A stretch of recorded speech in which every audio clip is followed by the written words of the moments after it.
Senior Minister of State, Dr. Janil Puthucheary.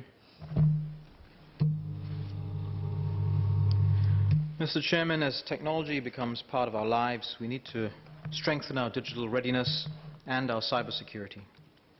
We must ensure that all Singaporeans have access to the tools and knowledge to benefit from technology, and that workers and businesses will thrive in a cybersecure environment. Several members have expressed concerns about segments of our society that may be slower or less likely to benefit from digital transformation journey that Singapore is undergoing.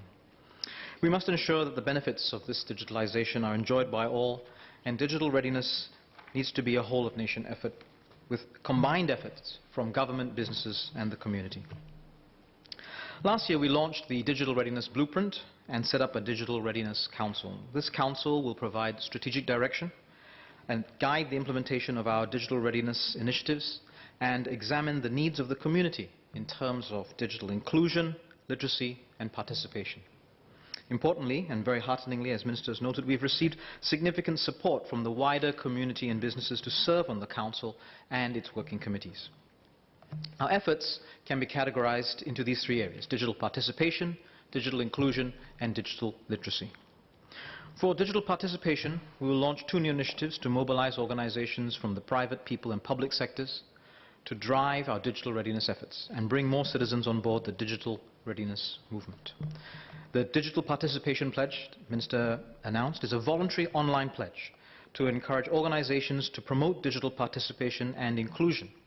The primary focus is businesses, and already 270 organizations from a wide range of industries, not just the tech industry, not just the online industry, but any industry that can make use of these digital technologies is encouraged to participate.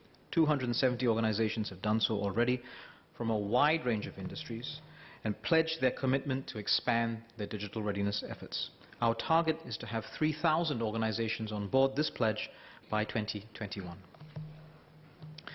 In another realm, also for digital participation, focusing now on the community, we've partnered with MCCY to create our Singapore Fund for Digital Readiness. So this encourages community efforts to promote digital readiness and enlarge the social commons, the non-profit sector around digital readiness. Projects can receive up to $20,000 of funding to support about 80% of project costs. Moving on to digital inclusion, and to answer Mr. Cedric Foo, Ms. Tin Pei Ling and Ms. Rahayu Mazam about how we're helping everybody benefit from technology. Digital inclusion requires access to technology, as well as the skills and knowledge to use it safely and confidently. We've organized over 90 digital clinics since 2017. And now those digital clinics were by appointment, they were irregular, they were ad hoc, they were often organized together with other events. And now, to provide this as a permanent service to residents, we've launched the Tech Connect service, starting at 8 community centers last November. This service provides residents with personal assistance in a language that they are comfortable with, on how to use digital devices and applications like Facebook and WhatsApp so that they can connect with friends and family and build stronger social networks. So it's how to use technology in a very everyday aspects of our lives. But they can also seek help for practical issues like how to reset a password, and this service will be rolled out to all community centers progressively as a permanent service. We are encouraged by the large number of seniors who have also picked up basic digital skills through our Silver Infocom initiatives. Collectively, our Silver Infocom initiatives have reached over 270,000 seniors. To Mr. Ong Teng Koon's query on how we are ensuring that digital connectivity remains affordable, the Home Access Program and the new PC Plus program provide subsidized Infocom devices and internet access to low-income households. To date, more than 70,000 households have benefited from these programs. This type of effort is not new. These sorts of programs have existed as public sector programs since 1999, more than 20 years, trying to find ways to make sure that the vulnerable, the low-income households that will benefit from that type of connectivity will have access to the connectivity as well as the devices to make use of that connectivity. And we have different programs depending on whether or not there are school-going children in the household or not. In addition, MCI is working with IMDA and PA to run a pilot program for elderly residents in McPherson and Radin Mas constituencies. We plan to provide 200 residents who do not have mobile devices or internet connectivity with data-equipped smartphones. Grassroots volunteers will provide guidance to help residents build skills and confidence using this technology. This is part of a study. It's an experiment, a pilot. It's part of a study to find out how we can encourage and support the adoption of digital technology among the digitally less ready. Professor Lim San San had asked about how we can help individuals acquire the necessary skills and ascertain what competencies are needed to function effectively in the digital economy. Her questions address the third component of digital readiness, after participation and inclusion, which is digital literacy. IMDA has developed a basic digital skills curriculum to ensure that citizens can pick up these skills in a structured manner. The skills identified in the curriculum correspond to everyday activities, with an emphasis on prevailing technology trends such as the use of e-payments and mobile applications. The curriculum is being offered as a one-day course. Those who are keen to pick up basic digital skills at their own pace can also do so online at the IM Silver portal. We will periodically refresh the curriculum and curate relevant content for seniors, taking into account emerging trends and feedback from stakeholders. In the longer term, we are also developing an information and media literacy framework that pulls together relevant information, media and cyber literacy skills that Singaporeans need to use social media and digital technology responsibly and safely. This framework will spell out a set of desired outcomes and include content guidelines for program owners to reference. We aim to roll it out later this year and to refresh it regularly.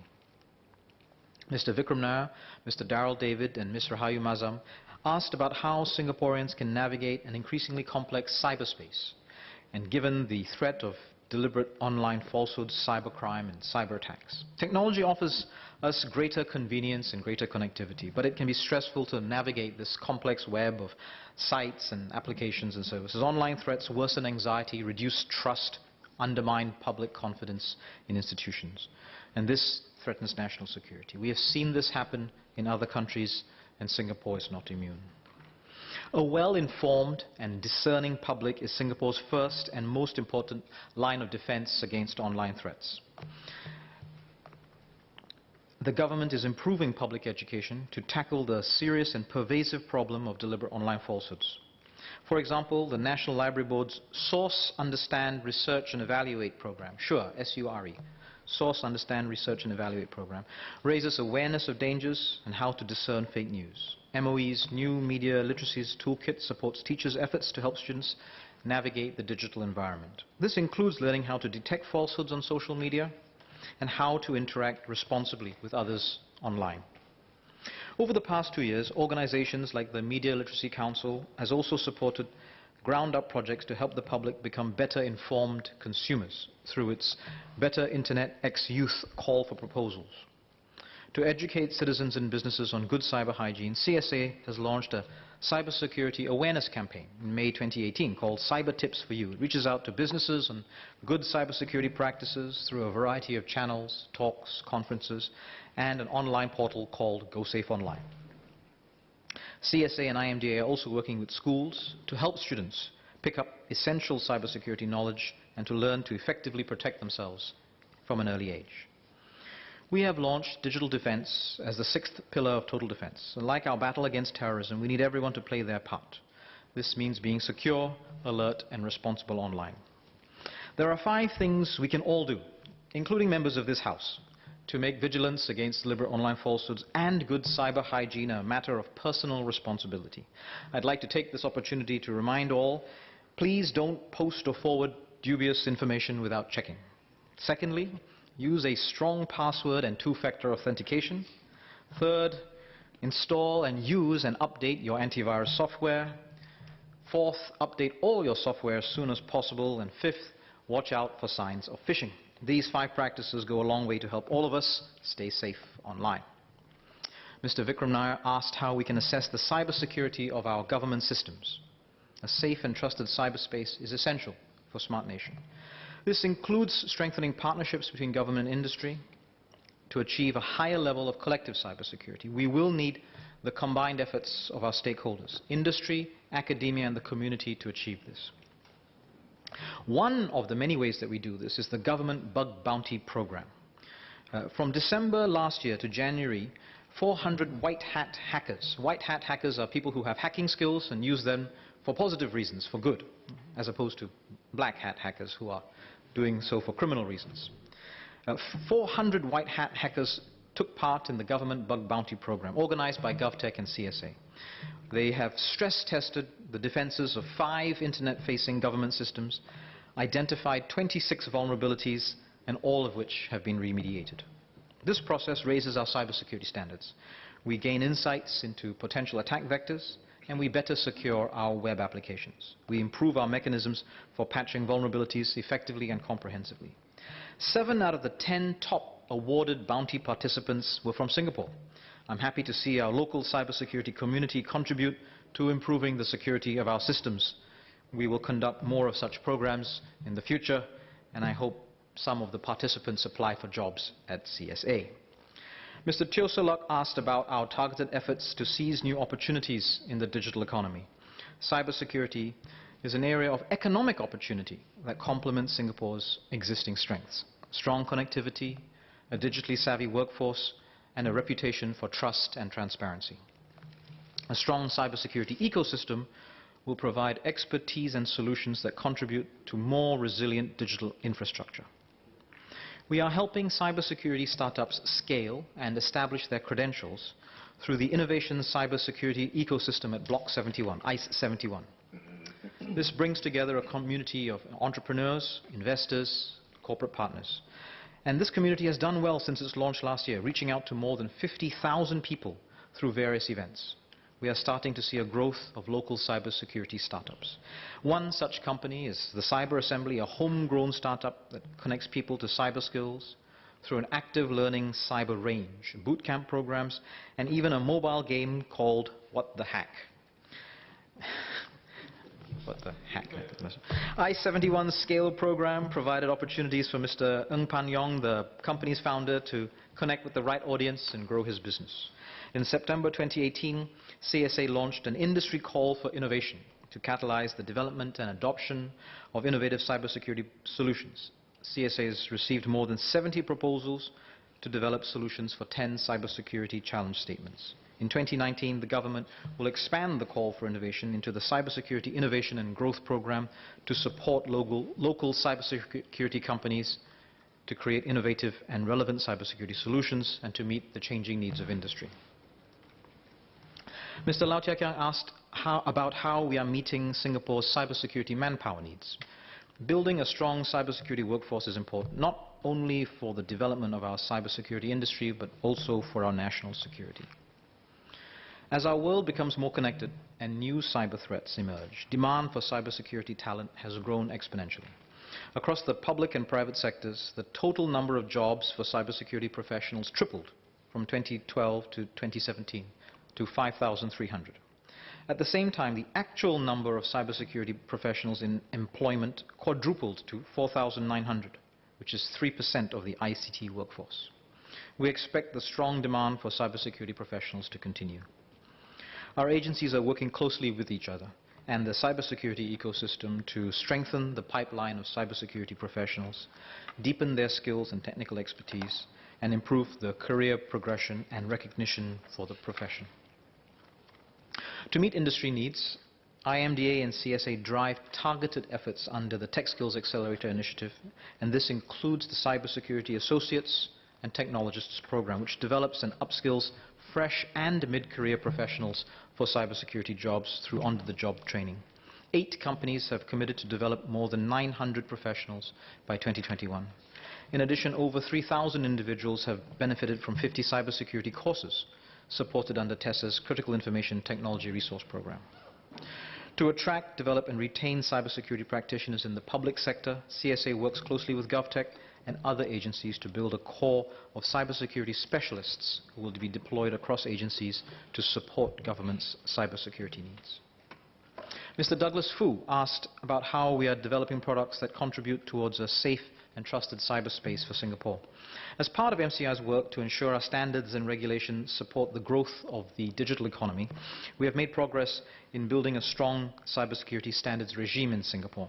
I'm pleased to announce that this has now resulted in Singapore attaining the status of the Common Criteria Certificate Authorizing Nation as of January 2019. This common criteria is a de facto standard for cybersecurity product certification around the world. So today, 30 nations, including Singapore, are part of the Common Criteria Recognition Arrangement for the mutual recognition of certifications. But not all the countries are authorizing nations, where you can produce the products. There's an ecosystem of 30 countries that recognize this, but we have now attained the status of an authorizing nation to produce the product and stand by the standard. This will allow local companies to develop globally recognized products within Singapore. Estimated cost and time savings, because you don't have to send your product overseas for evaluation, nor bring the testers and evaluators here to Singapore. We can do it all within our economy. It's a step towards becoming a regional hub for product evaluation and certification, and we are attracting global evaluation laboratories to anchor their operations here in Singapore. This will facilitate Singapore's exports of world-class cybersecurity products and create good jobs for Singaporeans.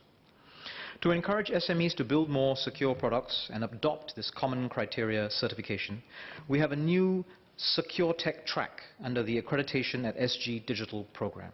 This accreditation at SG Digital program helps local SMEs to improve their business practices, engage with the local community, and also help them to be considered by government agencies for the procurement of their products.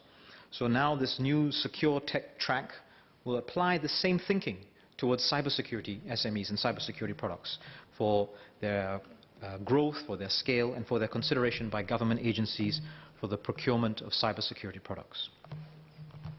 Mr. Chairman, digital transformation is not only about hardware or software, it's about our citizens, workers and businesses who innovate, utilize and benefit from these technologies. Our efforts span digital readiness and cybersecurity and will help these important stakeholders so that we can embrace the potential of a common digital future together.